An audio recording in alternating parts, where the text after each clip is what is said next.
2025 우리의 선택, 국회 특설 스튜디오에서 관련 소식 전해드립니다. 제 옆에는 각 당의 소식을 가장 빨리 이곳으로 전해주실 세 분 모셨습니다. 민주당 강성필 부대변인, 국민의힘 김효은 선대위 부위원장, 개혁신당 김성렬 수석 대변인 모셨습니다. 안녕하세요. 안녕하세요. 안녕하세요. 저희가 지금 국회에 있고요. 국회 경내 안쪽으로는 언론사들의 무대가 가득 설치되어 있습니다. 그리고 국회 잔디밭에는 전광판이 설치되어 있고 바리케이드까지 설치가 되어 있습니다. 아마도 내일 있을 대통령 취임식을 준비하는 걸로 볼 수 있습니다. 이곳에서 대통령 선서를 하게 될 대통령, 그리고 취임사를 하게 될 그 한 사람이 오늘 밤 그리고 내일 새벽 사이에 결정될 걸로 보입니다. 지금까지 선거 과정을 좀 짚어보겠습니다. 일단 선거운동이 모두 마무리가 됐죠. 네. 소회가 좀 깊으실 것 같습니다. 어떻습니까? 맞습니다. 이제 12월 3일 날 비상계엄이 시작되었죠. 그 비상계엄의 첫 출발점은 여기 국회 이 문 앞이었다고 저는 생각을 해요. 여기에서 국회의원이 본인들의 직장인 국회 안에 들어가지 못하는 상황들, 또 당직자와 많은 보좌관들이 국회가 봉쇄되어서 국회를 들어가지 못한 상황들을 전 국민과 함께 목도를 했었죠. 그리고 헬리콥터를 타고 특전사가 내려와서 국회 본청의 창문을 깨고 국회 본관 안으로 침투를 했을 때 저희가 그것을 온몸으로 막아냈던 그날이 벌써 6개월 전으로 기억되고 있습니다. 그래서 지난 몇 달 동안 우리 국민들의 마음이 두 동강이 나가지고 이 광화문 광장에서 차가운 아스팔트 위에서 우리가 추운 겨울을 보냈다라고 생각을 합니다.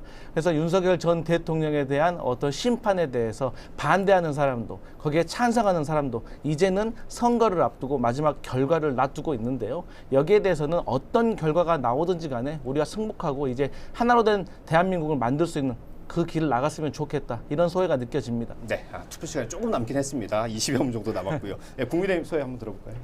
네, 조기 대선을 치르게 되면서 최종 후보를 선발하기까지 정말 지지자분들의 마음을 아프게 해드렸던 여러 가지 이슈들이, 크고 작은 이슈들이 많았던 것이 사실입니다. 하지만 산고 끝에 낳은 아들이라고 저희는 평가를 하고 있는데요. 정말 귀한 후보, 우리 김문수 후보를 모시고 또 그분의 예전에 그 전개를 좀 벗어나 있던 그 시절에 예전의 미담들까지 하나하나 나오면서 또 선거 막판에는 빅텐트도 우리가 좀 성공적으로 펼치면서 많은 분들에게 또 호응을 얻을 수 있는 그런 선거였다고 자평을 할 수 있겠고요. 하지만 무엇보다 좀 시간이 촉박했기 때문에 후보의 그런 장점을 더 많이 알리지 못한 것은 좀 아쉬운 점으로 남고 있고요. 정말 마지막으로 드리고 싶은 것은 계엄과 탄핵을 거치면서 정말 국민들께 여러 가지로 이제 불편한 것들을 좀 우리가 많이 불편을 끼치게 해드렸던 것에 대한 그런 사과와 또 진심 어린 그런 후보의 마음이 우리 국민 여러분들께 잘 전달이 되어서 우리 국민의힘이 한 번 더 우리 국민들께 좋은 그런 선한 영향력을 끼칠 수 있는 정당이 될 수 있도록 투표로 저희를 한 번 더 믿어주시기를 간곡히 부탁드립니다. 네, 산고 끝에 낳은 후보라고 말씀을 해주셨습니다. 예, 개혁신당 들어보겠습니다. 예, 저희 개혁신당 참 어려운 길을 걸어왔습니다. 대한민국 거대 양당에 맞선다는 것, 기득권에 맞선다는 게 이렇게 힘들지는 몰랐습니다. 처음부터 끝까지 저희는 계속 단일화 안 하고 자강을 한다고 얘기를 했음에도 민주당과 국힘 모두 끝까지 저희를 조롱하고 그다음에 프레임이 씌워가지고 괴롭혔습니다. 그래도 저희는 끝까지 완주를 했습니다. 예, 이 결과가 비록 의미 있는 결과일지 아닐지는 모르겠으나 저희는 저희가 걸어온 이 길 자체가 우리나라의 시대교체, 세대교체, 정치 변화의 시발점이 될 거라 믿어 의심치 않습니다. 그래서 저희는 자랑스럽고 당당히 이번 국민들의 선택을 겸허히 받아들일 생각입니다. 예, 소회를 들어봤고요. 투표율이 이제 최종 집계가 되겠지만 7시 기준으로 보니까요, 77.8%입니다. 20대 대선 기록을 이미 넘어섰습니다. 어떤 말씀들을 하실지 대략 예상은 되지만 진부하지만 일단 투표율에 대한 어떤 분석을 좀 들어보겠습니다. 어쨌든 이 소중한 한 표 한 표 저희 민주당에서 계산을 해보니까요, 우리 대한민국의 1년 예산이 한 660조 되잖아요. 이것을 5년 동안 대통령이 운영을 해야 됩니다. 그러면 최소한 3,000조가 넘는 국민 혈세를 대통령이 운영을 하게 되는 것이죠. 물론 국민들과 함께 머리를 맞대고. 그런데 이걸 유권자 수로 나눠보니까 이 한 표가 개인당 8천만 원 그 정도 상당히 어, 가치가 예. 있다고 하더라고요. 그래서 이 한 표 한 표가 나의 8천만 원을 새로운 대통령을 위해서 대한민국을 위해서 쓴다라고 생각하시면은 더 많은 투표율이 더 모일 거라고 생각을 하는데 그럼에도 저희 민주당에서는 어쨌든 간에 80% 정도의 그 투표율을 좀 기대를 하고 있다. 그러니까 보통 선거가 구도, 인물, 이슈라고 하는데 이번 선거는 특히나 구도가 중요했다고 생각을 하고 보통의 투표율이 높으면 사실 야당이 정부를 심판하는 그런 선거라고 저희들이 흔히들 평가를 하는데요. 이번에도 어쨌든 간에 잘못된 지난 3년 동안의 어떤 정부를 제대로 심판을 해야 되기 때문에 이왕이면 전국에서 고루고루 좀 높은 득표율을 새로운 대통령이 얻어야만 그것을 또 동력으로 국민을 하나로 통합시킬 수가 있고 또 새로운 대한민국을 만들어가는데 큰 동력이 되기 때문에 투표율이 저는 80%는 좀 국민들이 투표를 해주지 않을까 그렇게 조심히 예. 예상을 해봅니다. 저희가 지금 화면 하단으로 각 지역별 투표율을 보여드리고 있는데 특징을 좀 뽑아볼 수 있을 것 같아요. 일단 광주, 전북, 전남 이곳은 다 80%를 넘었고요. 이제 국민의힘에서 좀 강세를 보이는 TK는 그거보다는 조금 낮습니다. 조금 아쉬운 부분도 있으실 것 같아요. 네, 아직 투표가 또 8시까지이기 때문에 마지막까지 또 저녁 식사 마치고 투표장으로 가시는 분들이 분명히 많으실 거라고 저는 생각을 하고 있고요. 사전 투표율이 지금 34.74%이고 그리고 비교했을 때 전남 지역에 그리고 또 광주, 전북 지역의 호남권의 투표율이 사전 투표는 가장 높습니다.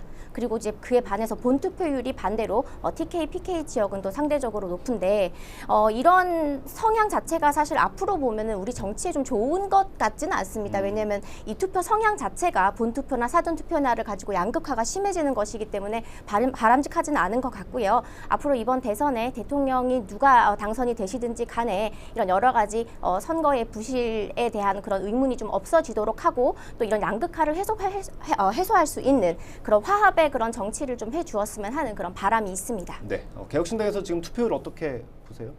글쎄요. 어쨌든 지난 선거보다는 높아졌다는 거에 대해서 긍정적인 의미를 부여해야 될 것 같습니다. 우리나라 국민의 의식이 그만큼 고양되고 있다라는 내용이고요. 사실 OECD 전체의 평균을 놓고 보면 한 72% 정도의 투표율이 나와요. 그거보다 저희는 확실히 높아진 수준이고 이제 80%인 북유럽 수준까지도 올라가고 있다. 그래서 이번 기회에 마의 80% 벽을 깰 수 있으면 좋겠으나 뭐 그거는 좀 더 지켜봐야 될 것 네. 같고요. 어쨌든 이렇게 국민들이 자신의 주권을 행사하는 것 자체가 상당히 민주주의가 성숙하고 있다는 이야기고요. 그거에 맞춰서 우리 정치도 더 이상 이렇게 서로 양당으로 나눠져가지고 싸움만 하지 말고 좀 더 이런 국민들의 민의를 잘 반영할 수 있도록 정말 성숙한 민주주의가 좀 발현될 수 있도록 노력해 주길 바라겠습니다. 네, 이렇게 투표율에 대한 분석까지 들어봤고요. 말씀해주신 대로 이제 80%를 넘어설지 그 부분이 중요한 것 같습니다. 80%를 넘어서게 된다면 어느 정도까지 나올지 역대 최고 투표율까지 나오게 될지 한번 지켜보도록 하고요. 선거 운동 과정을 좀 볼게요. 뭐 우여곡절이 많았고 또 각 당에서 사실 준비하지 못한 상태에서 갑작스럽게 치러진 부분도 있기 때문에 좀 아쉬운 부분도 있었을 것 같아요. 뭐 아픈 분일 수 있지만 좀 아쉬운 것 어떤 거 있었습니까?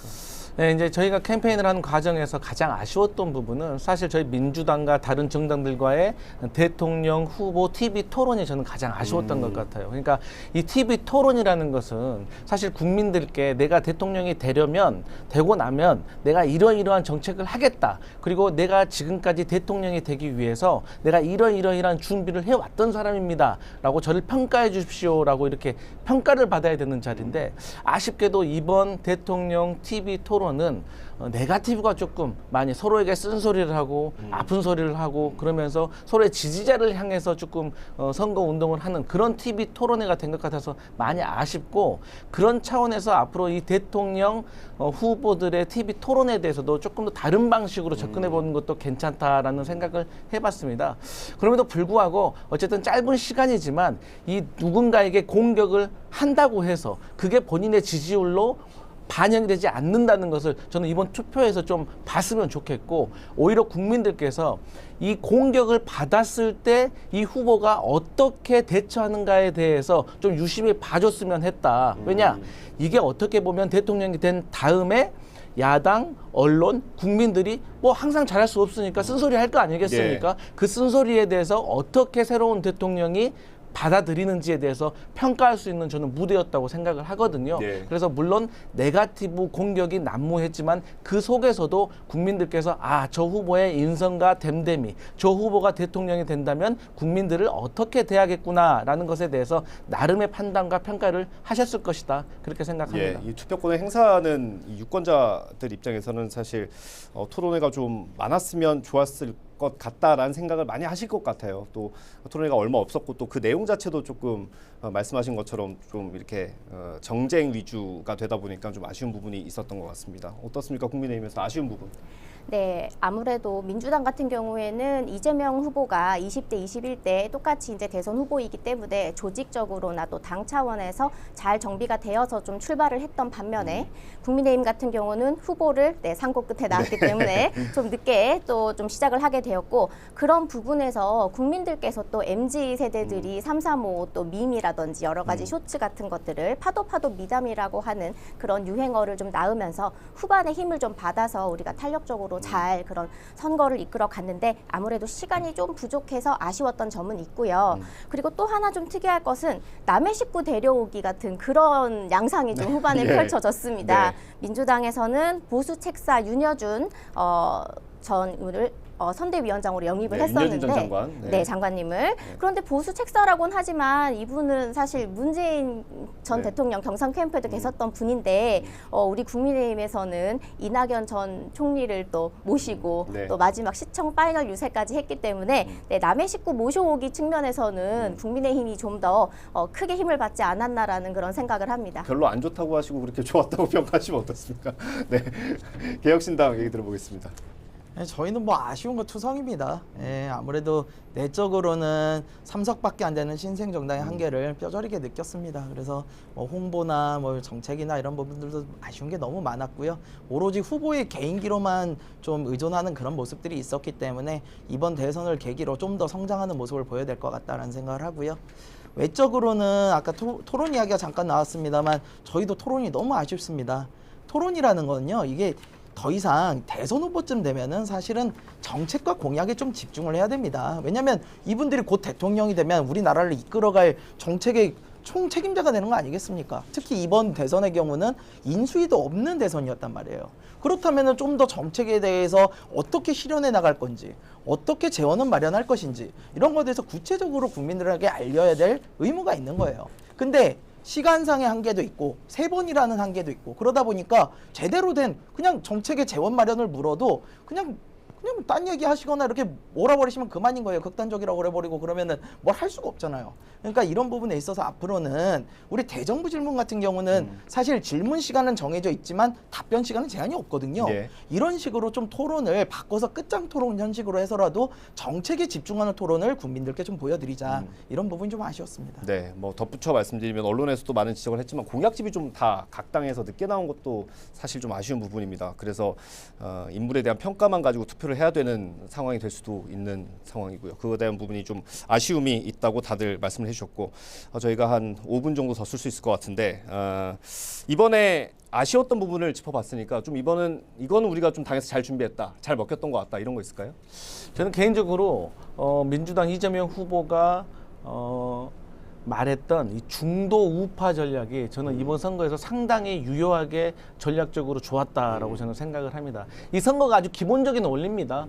내 표, 그러니까 우리 식구들 표를 단속하는 것도 물론 첫 번째고 중요한 거지만 상대방의 표를 한 표 가져오는 것은 저희에게 2표의 효과가 있는 거거든요. 그런 차원에서 저희가 어쨌든 간에 이 비상계엄으로 좀 허물어져 있는 이 국민의힘 안에 있는 구성원들과 국민의힘을 지지하셨던 분들 중에서도 그래도 비교적 중도에 계신 분들의 표를 저희가 좀 흡수하고 싶어서 저희가 중도 우파라는 조금 슬로건을 내세웠던 것이 유효했다라고 생각을 하고 어쨌든 간에 국민의힘 내부에서도 윤석열 전 대통령과 불법적인 비상계엄 그리고 탄핵과 관련된 찬성과 반성이 내부에서 좀 나눠졌다고 생각을 해요.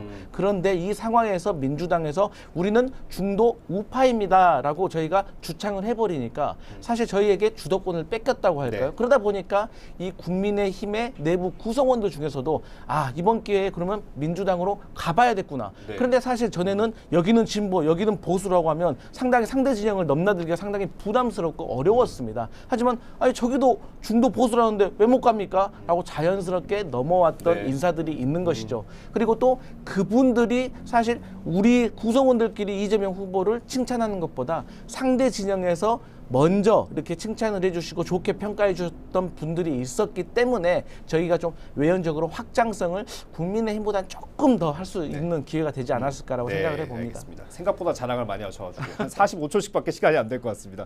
네. 네, 우리 김문수 후보는 선거 운동을 할 때 이 선거 운동봉을 찍고 찢을 때마다 안에 새로운 문구들이 나오게 되고 그것을 이제 많은 사람들에게 알릴 수 있어서 좀 홍보용으로는 좋은 전략이었다 생각을 하고 또 무엇보다 우리 설란영 여사님의 기품 있고 또 우아한 그런 또 힘 있는 내조가 또 한몫하지 않았나라는 그런 생각을 하고 있습니다. 예. 아유, 감사합니다. 네, 마지막 개혁신당. 저희 같은 경우는 일단 이준석 후보가 토론을 통해서 본인이 잘할 수 있는 것을 충분히 보여드렸다고 생각을 하고요. 또 저희가 사실 당직자도 그리고 이번에 선거 비용도 그리고 캠프 구성도 다른 당의 한 10분의 1 수준입니다. 예, 그 정도 가지고 충분히 열심히 해서 이 정도 성과를 보인다면 이제 다른 당들도 좀 이런 것들에 대해서 선거 문화를 좀 바꿀 필요가 있다. 거품을 걷어내서 국민 세금이든 당비든 좀 아낄 필요가 있다. 이런 생각을 좀 해주셨으면 좋겠다. 이런 생각합니다. 네, 뭐 열악한 상황에서 어느 정도 성과를 냈을지 아마 많은 분들이 좀 관심을 가지고 있을 것 같습니다. 네, 이 정도 말씀 듣고요. 저희는 출구조사 결과 가지고 8시 한 20분쯤 다시 찾아뵙도록 하겠습니다. 지금까지 국회에서 전해드렸습니다.